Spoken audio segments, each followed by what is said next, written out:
Oh, hey guys, welcome to DIPTalks.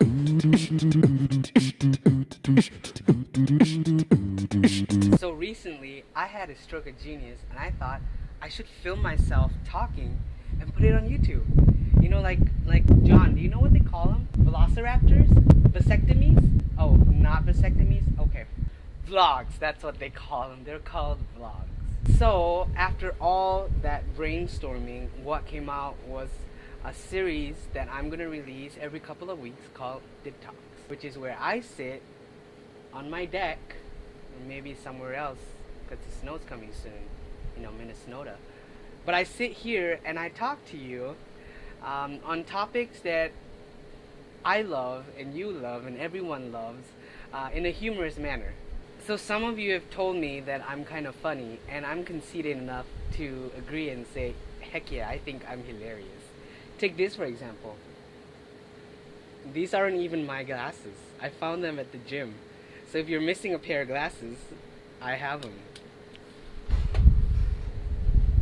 But yeah, so this week on Dip Talk, it is going to be about dating. Since my arrival here in America 2 years ago, I have observed and analyzed many relationships. And so today I'm going to talk about what I find to be wisdom on dating. This is also a way for me to deal with senioritis, because I think it's better that everyone benefits from my wisdom than if I just keep it to myself. So here I am giving you sagely advice on dating. A note to the ladies, I speak from a men's perspective, but I like to think I'm smart enough for the both of us. My first principle in dating, 2 plus 2 equals 5. Now you might be thinking, Marcus, you're a bad Asian. You're supposed to be good at math. But here's why 2 plus 2 equals 5. It is, in my opinion, that you should not date someone who is more than 2 years older than you or 2 years younger than you. Now, of course, there are many exceptions to this, and I understand that some of you might be dating people who are at least 5 or 6 years older than you. And that's okay. I don't judge. But this is for a college typical age group that you want to look for. Because if you go too far on this end, which is the older end, you're going to date a cougar. And if you go far on that end, you're going to end up in prison. And you might be thinking, hey, that's not enough. Well, a 5-year range, you have a plethora of candidates to pick from. And you're at college. It's also good to note that you don't have to date someone at your own college. So Bethel and Northwestern, those are up for grabs too. My second principle in dating is don't date someone in transition. The reason why as a college student you won't want to date someone who's more than 2 years older or more than 2 years younger is because they're probably in a season of transition. They're either moving from high school to college or from college to work. Now at this point, they're at a very vulnerable point emotionally, and it is for their best interest and yours, of course, that you leave them alone. For instance, when I came to America, I didn't know what I wanted, so I kept long hair and I had a mustache and a beard. I looked Mexican.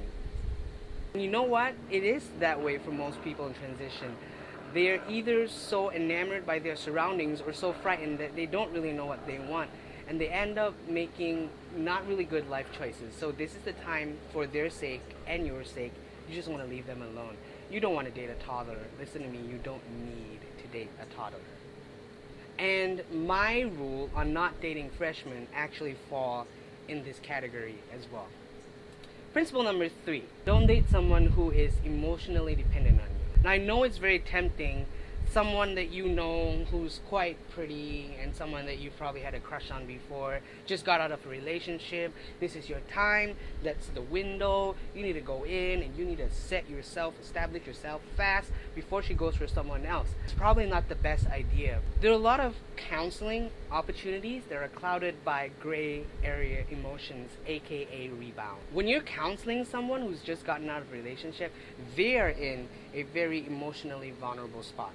And you coming in, give them a platform to release those emotions. And what happens is, you become the rebound. And you know what? You really don't want to be someone's rebound. I meant rebound. You don't want to be someone's rebound. You really don't. Also, if you're not really sure whether you like them, it's probably not good to give it a try. Not knowing is not a good enough reason to start something.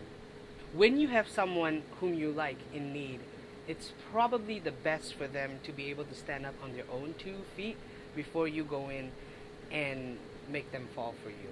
So don't be a savior or a hero. You're not Jesus. Unless you're Mexican and your name is Jesus, then you're fine.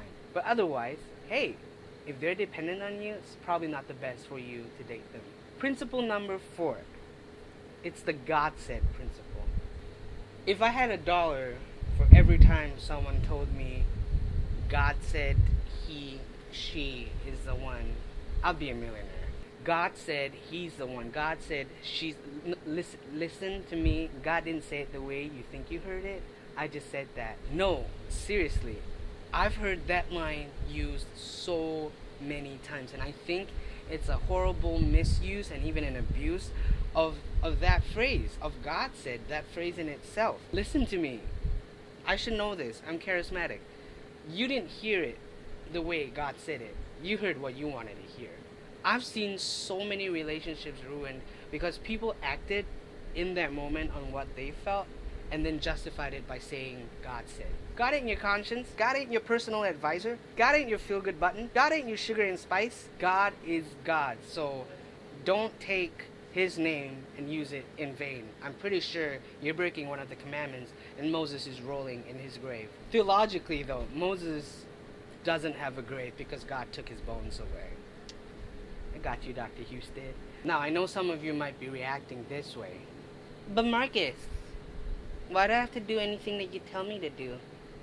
You're not that special. And you're right, I'm not that special. But over the years, I think I have learned a little bit of this stuff to be able to speak into it. And I hope you take my advice. In my 6 semesters at Crown, actually my whole life, I have not yet broken a single heart by wrongfully pursuing someone. Although we can concede that this right here is a heartbreaker. Right, ladies? And if you haven't already noticed, the ladies love me. They really do. In fact, everybody loves me, with the exception of 1 or 2 students and 1 or 2 faculty and staff. But that's another story for another time. I won't bore you with details. But yes, most of them love me, and most of them are my sisters. So if you break their hearts, it will come back to me, and it won't be so good for you.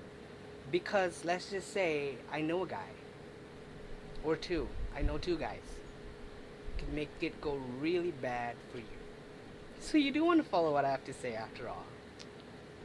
And I think these principles work for a general audience, so not just people at Crown, but basically if you're a college-age person and you feel like these things apply to you, go ahead, follow them, don't worship them, and you'll do good.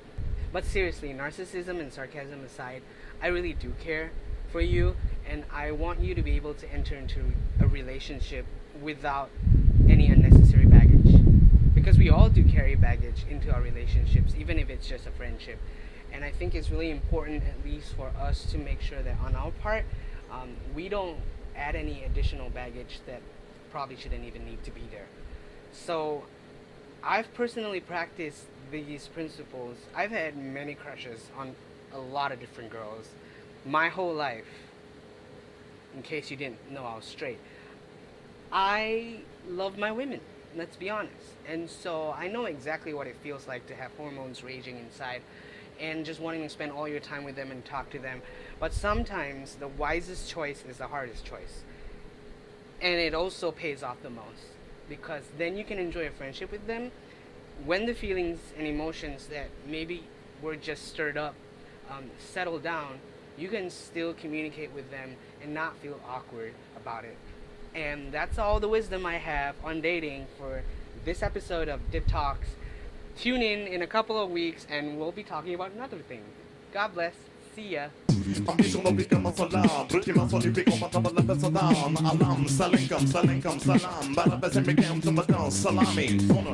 Ashley, there are a lot of bees here. Win.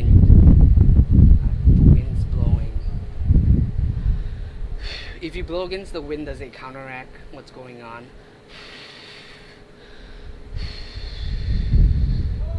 No, it doesn't.